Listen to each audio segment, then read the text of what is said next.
Hello and welcome to this lecture where you are going to continue understanding the calculations for adjusting the weights. This graph shows the sequence of steps that we need to perform. First, we apply the sigmoid activation function and then we calculate the partial derivative, which you learned in the previous lecture.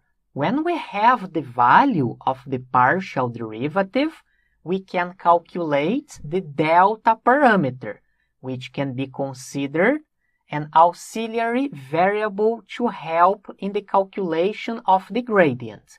In other words, we need this parameter to know in which direction we will update the weights.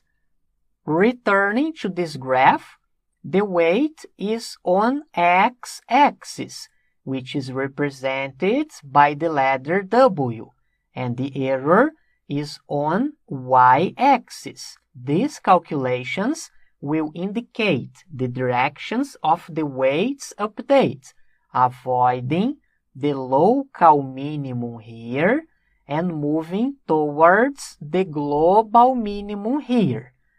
Now let's see the calculations in detail.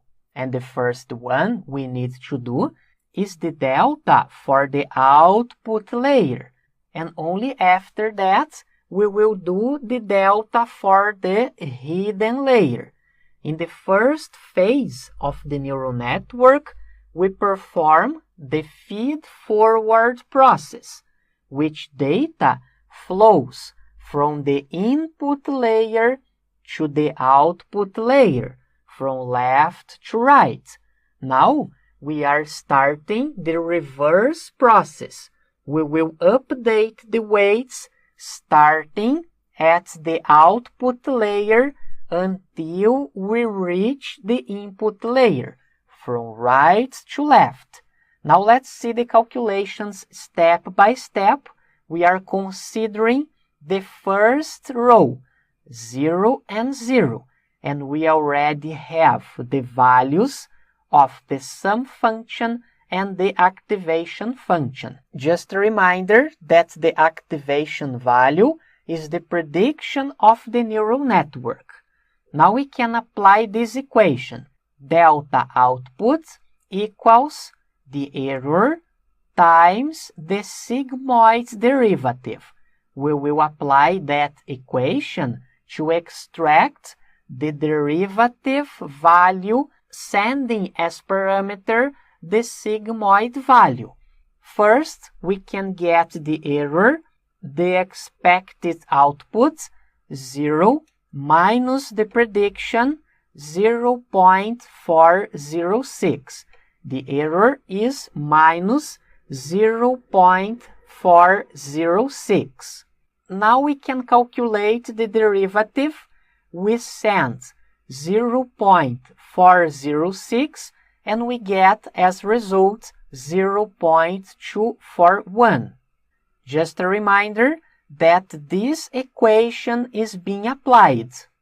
Now we can calculate the delta outputs, error times the derivative.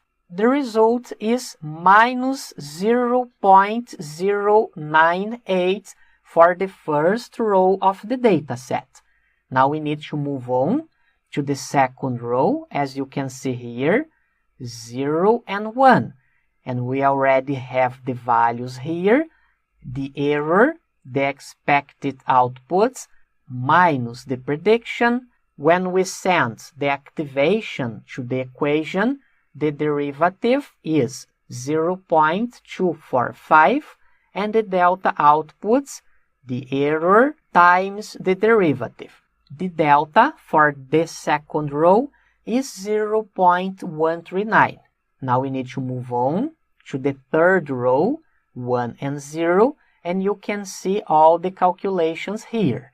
Then we move on to the fourth instance, 1 and 1, and you can see the corresponding results. I encourage you to pause the video if you want to check the values in detail. This is the first part of the calculations. Now we have the delta values considering the output layer. Now we can move on to the calculations regarding each one of the neurons in the hidden layer. We already have the delta outputs for the first row, which is minus 0.098, and we are considering the first row 0 and 0. We already have the derivative values 0.25, and now we can apply this other equation. Delta of the hidden layer equals the derivative sigmoid times the weight times the delta output. So we can get the derivative sigmoid 0.25. Just a reminder that we send the sigmoid value to the derivative equation, and we will get, as a result, 0.25. And we are multiplying it by the corresponding weight by the delta output for the first row of the dataset. The result here is 0, but of course it is not actually 0 because I am considering only 3 decimals. Now we need to calculate for the second neuron the derivative times the corresponding weights times the delta output. The result is 0.022.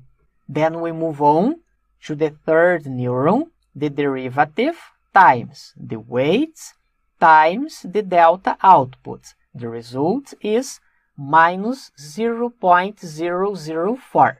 In this column, we also use the same value, the delta output. Now we need to perform the calculations considering the other rows. We can see here 0 and 1, the second row, the corresponding derivatives, and the equation. Just a reminder again, you can pause the video to check the values in detail. Let's move on to the third row, 1 and 0, the corresponding derivative values, and all the equation. And finally, we move on now to the fourth row, 1 and 1, and you can see the derivative values and all the calculations. And this is the step needed before updating the weights. And in the next lecture, you will learn the last step in order to update the weights. See you there!